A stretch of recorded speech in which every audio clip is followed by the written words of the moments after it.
ہمارے محدثین منصف مزاج تھے، انہوں نے کوئی چیز امت سے نہیں چھپائی. اگر انہوں نے معاملات کو ڈائلیوٹ کرنا ہوتا نا تو یہ جو انڈیا پاکستان کے اندر یہ نئی بدعت 30-40 سال سے جو شروع ہوئی ہے کہ یکم محرم کو حضرت عمر کی شہادت کا دن ڈکلیئر کر دیا ہے، تو ہمارے محدثین یہ کام کر کے جاتے، انہوں نے تو کوئی ایسی حرکت نہیں کی.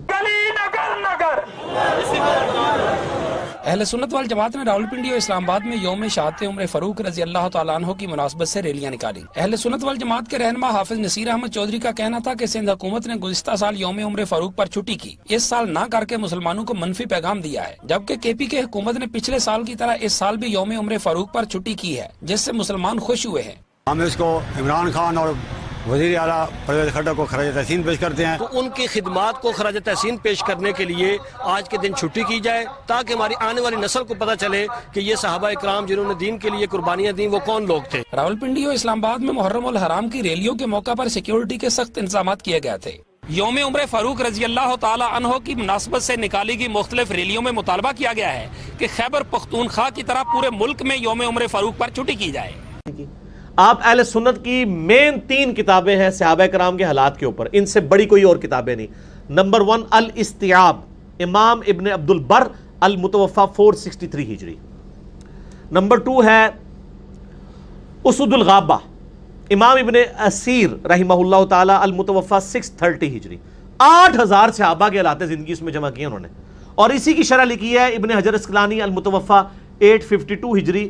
اس شرح کا نام ہے الاصابہ، اسد الغابہ کی شرح ہے، اور یہ ساری اردو میں آ چکی ہوئی ہیں. 8000 صحابہ کا انسائکلوپیڈیا. اس میں آپ سیدنا عمر کے چیپٹر میں جائیں اور جا کے دیکھ لیں کہ سیدنا عمر کی شہادت کب ہوئی ہے. 26 ذوالحجہ کو ہوئی ہے. ایون آپ گوگل میں سرچ کریں، گوگل میں ویکیپیڈیا نے جو پیج بنایا ہوا ہے جو سنیوں نے بنایا ہے، اس میں بھی 26 ذوالحجہ لکھا ہوئی ہے. 26 ذوالحجہ 23 ہجری. یہ کہتے ہیں یکم محرم 24 ہجری بنتا ہے. یہ صرف 10 محرم کو نیچا کرنے کے لیے انڈیا پاکستان میں جو خوارج ہیں انہوں نے یہ کام شروع کیا، اور آپ دیکھیں انہوں نے پیرلل میں یکم محرم کے جلوس نکالنے شروع کر دیے. آپ مجھے بتائیں اگر جلوس ہی نکالنا ہے تو 12 ربیع الاول کے جلوس کی زیادہ اہمیت ہونی چاہیے یہ یکم محرم کے؟ 12 ربیع الاول کے تو نبی علیہ السلام کا دن ہے نا. اس کو تو وہی خوارج پارٹی جو ہے وہ کہتی ہے بدعت، اور شیعہ کے بکس کے اندر آ کر یکم محرم کو انہوں نے سنت کے طور پہ جاری کر دیا. اہل سنت والجماعت نے راولپنڈی اور اسلام آباد میں یوم شہادت عمر فاروق رضی اللہ تعالیٰ عنہ کی مناسبت سے ریلیاں نکالی. اہل سنت والجماعت کے رہنما حافظ نصیر احمد چودھری کا کہنا تھا کہ سندھ حکومت نے گزشتہ سال یوم عمر فاروق پر چھٹی کی، اس سال نہ کر کے مسلمانوں کو منفی پیغام دیا ہے، جبکہ کے پی کے حکومت نے پچھلے سال کی طرح اس سال بھی یوم عمر فاروق پر چھٹی کی ہے، جس سے مسلمان خوش ہوئے ہیں. ہم اس کو عمران خان اور وزیر اعلیٰ پرویز کھٹر کو خراج تحسین پیش کرتے ہیں. تو ان کی خدمات کو خراج تحسین پیش کرنے کے لیے آج کے دن چھٹی کی جائے تاکہ ہماری آنے والی نسل کو پتہ چلے کہ یہ صحابہ اکرام جنہوں نے دین کے لیے قربانیاں دیں وہ کون لوگ تھے. راولپنڈی اور اسلام آباد میں محرم الحرام کی ریلیوں کے موقع پر سیکیورٹی کے سخت انتظامات کیے گئے تھے. یوم عمر فاروق رضی اللہ تعالی عنہ کی مناسبت سے نکالی گئی مختلف ریلیوں میں مطالبہ کیا گیا ہے کہ خیبر پختونخوا کی طرح پورے ملک میں یوم عمر فاروق پر چھٹی کی جائے. میں تو ہے ہی جلسے جلوسوں کے خلاف ہوں. میں کہتا ہوں کنٹرول انوائرمنٹ میں صرف پروگرام ہونے چاہیے. یہ سڑکیں بلاک کر کے لوگوں کو ذلیل کرنا اور مسافروں کو مریضوں کو تنگ کرنا، اسلام میں اس کی کوئی گنجائش نہیں، قطعاً کوئی گنجائش نہیں. کسی قسم کا جلسہ جلوس نہیں ہونا چاہیے کہ جس سے روڈز بلاک ہوں، لوگ تنگ ہوں. تو اہل سنت کے ائمہ نے یعنی یہ حرکت نہیں کی ہے. ایون ایک روایت تھی اس میں ابن اسیر نے نقل کی تھی اسد الغابہ میں کہ سیدنا عمر کو جب ہم دفنا کر فارغ ہوئے تو یکم محرم کا چاند اس رات کو نکلا تھا. وہ بھی یکم محرم نہیں بنتی، لیکن اس کے ساتھ ابن اسیر نے لکھا یہ روایت صحیح نہیں ہے. صحیح روایت یہ ہے کہ 26 کو ہوئی اور یکم محرم سے پہلے حضرت عثمان کی بیعت ہو چکی تھی. حضرت عثمان غنی رضی اللہ تعالیٰ عنہ خلیفہ راشد 23 ہجری میں ہی چنے جا چکے تھے، اور وہ آپ کو پتا 3 دن کے بعد چنے گئے تھے. 3 دن مشاورت ہوئی تھی. تو 26 ذوالحجہ والی بات بالکل ٹھیک ہے، آپ گوگل میں بھی جا کے سرچ کر لیں.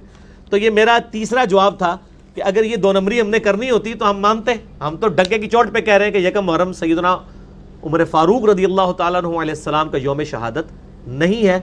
جو بات صحیح ہے وہ ہم مانتے ہیں. باقی 10 محرم پہ تو اجماع امت ہے کہ سیدنا حسین کی شہادت ہوئی کربلا کے اندر 61 ہجری میں. باقی آپ کو ڈیٹیل دیکھنی ہے. میرا کچھ عرصہ پہلے لیکچر ریکارڈ ہوا، لاکھوں لوگوں نے دیکھا. رپلائی ٹو مولانا الیاس قادری آن حضرت معاویہ رضی اللہ تعالیٰ عنہ، اس میں میں نے کئی چیزیں بریلویوں کے ترجمے ایچ ڈی کیمرے میں دکھائے ہیں. بخاری مسلم نے کس طریقے سے آل امیہ کے دور میں جو کچھ برائیاں ہوتی تھی کھول کے بیان کی ہیں. لہٰذا ان کے بارے میں آپ تصور بھی نہ کریں کہ انہوں نے 10 محرم کو ڈائلیوٹ کرنے کے لیے کوئی اس طرح کی حدیثیں گھڑی ہیں. نعوذ باللہ من ذالک. یہ جتنی حدیثیں میں نے بیان کی اور کئی اور احادیث جو مجھے بیان کرنی چاہیے لیکن ٹائم نہیں ہے، میں آخر میں اپنے ایک ریسرچ پیپر کا تعارف کروا دیتا ہوں. یہ ہے میرے بھائیوں میرا ریسرچ پیپر، واقعہ کربلا کا حقیقی پس منظر 72 صحیح الاسناد احادیث کی روشنی میں، جس میں نے 200 روایتیں اہل سنت کی کتابوں سے جمع کی ہیں. اکثر احادیث بخاری اور مسلم سے ہیں اور باقی اہل سنت کی مین سٹریم کی کتابوں سے.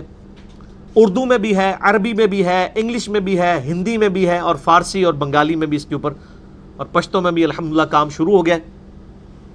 یہ ریسرچ پیپر آپ پڑھیں، اس میں میں نے سارا ٹروتھ ریویل کیا ہے. خلفائے راشدین کون کون ہیں وہ بتائے ہیں، حضرت عثمان غنی رضی اللہ تعالیٰ عنہ کی شہادت کے اصلی اسباب بتائے ہیں، جعلی نہیں گھڑے ہوئے کہ جو عبداللہ ابن سبا تھا وہ تو بعد کی پیداوار ہے، اس کو مولا علی نے قتل کروایا. جنگ جمل صفین نہروان کے اوپر مولا علی کی حقانیت، اور اسی طریقے سے سیدنا علی کے فضائل، اور اس کے بعد آل امیہ کے دور میں جو ممبروں پر لعنت ہوتی تھی مولا علی علیہ السلام پہ، پھر صلح حسن، شہادت حسن اور شہادت حسین علیہم السلام اجمعین. وہ ساری ڈیٹیلز آپ کو ملیں گی. مفت ڈاؤن لوڈ کریں یہ ریسرچ پیپر ہماری ویب سائٹ ahlsunnatpak.com سے.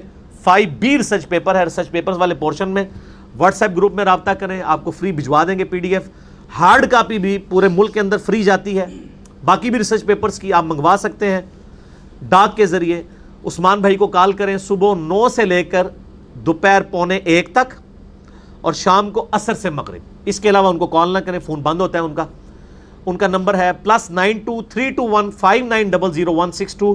پاکستان سے کریں گے تو 032159000162 کال کریں. یہ 5B ریسرچ پیپر آپ کے گھر آئے گا. اور یہ 5B کی وجہ سے تو ہمارا ڈاک کا کام، کتنی ڈاک جا رہی ہے روز دی؟ 70-80 ڈاک روزانہ کی جا رہی ہے ماشاء اللہ تعالیٰ. ٹھیک ہے جی، اللہ کے فضل سے. اور ایک ڈاک کے اندر یعنی جتنے ریسرچ پیپر جاتے ہیں وہ 100 روپے سے زیادہ کی مالیت کے ہوتے ہیں الحمدللہ. ڈاک کا خرچہ الگ سے. تو یہ الحمدللہ یعنی دعوت پھیل رہی ہے اور لوگ منگواتے ہیں، اللہ کا شکر ہے. اور ہم فری ایک سیٹ بالکل فری دیتے ہیں. اگر کسی نے زیادہ کروانے ہو تو نو پروفٹ نو لاس پہ وہ رابطہ بھی کر سکتا ہے ان کے ساتھ. بل ایک سیٹ تو سارے ریسرچ پیپرز کا اذکار کارڈ کا فری جائے گا.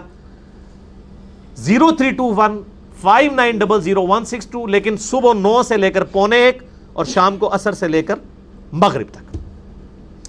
بہت کچھ بیان کرنا تھا، محرم کا مہینہ ہے، موڈ بھی بنا ہوا ہوتا ہے، لیکن کیا کریں اسکپ کرتے ہیں. میں نے یعنی کئی لیکچرز کے اوپر ریکارڈ کرا دیے. میں 2 اینڈ پہ بتا دیتا ہوں آپ کو لیکچر. ایک میرا ہے مسئلہ 101 خلافت و ملوکیت صحیح مسئلہ خروج اور فکر حسین حق پرستی کی علامت ہے، جس میں میں نے اہل تشیع کا مقدمہ اہل سنت کی عدالت میں پیش کیا ہے. آپ یوٹیوب پہ لکھیں نا 101 مسئلہ، وہ لیکچر کھل جائے. اور ایک لیکچر ہے مسئلہ نمبر 162A خلافت راشدہ کے 30 سال نہج البلاغہ اہل تشیع کی مین کتاب میں مولا علی علیہ السلام کے 5 خطبات کی روشنی میں، جس میں نے اہل سنت کا مقدمہ اہل تشیع کی عدالت میں پیش کیا. 2 مقدمے سامنے ہی پیش کرنے پہ رہے نے. کیوں؟ کیونکہ نام ہے وہابی، نام ہے بابی، میں ہوں مسلم علمی کتابی. تو ہم تو یعنی سچائی کی بات کریں گے اور یہ سچائی پھیل رہی ہے الحمدللہ. اللہ تعالیٰ سے دعا ہے جو حق بات میں نے کہی اللہ تعالیٰ ہمارے دلوں میں راسخ فرمائے. اگر جذبات میں میرے منہ سے کوئی غلط بات نکل گئی تو اللہ تعالیٰ ہمارے دلوں سے ہی معاف کر دیں. ہمیں کتاب و سنت کی تعلیمات پر عمل کر کے دوسرے بھائیوں تک پہنچانے کی توفیق عطا فرمائے. ایک دفعہ دروشی پڑھیں اور آپ کیمرے سے سب کو کور کریں جی. ٹھیک ہوگا جی. اللہم صلی علی محمد وعلی آل محمد کما صلیت علی ابراہیم وعلی آل ابراہیم انک حمید مجید. اللہم بارک علی محمد وعلی آل محمد کما بارکت علی ابراہیم وعلی آل ابراہیم انک حمید مجید. سبحانک اللہم وبحمدک اشہد ان لا الہ الا انت استغفرک واتوب الیک وما علینا الا البلاغ المبین. جزاکم اللہ خیرا.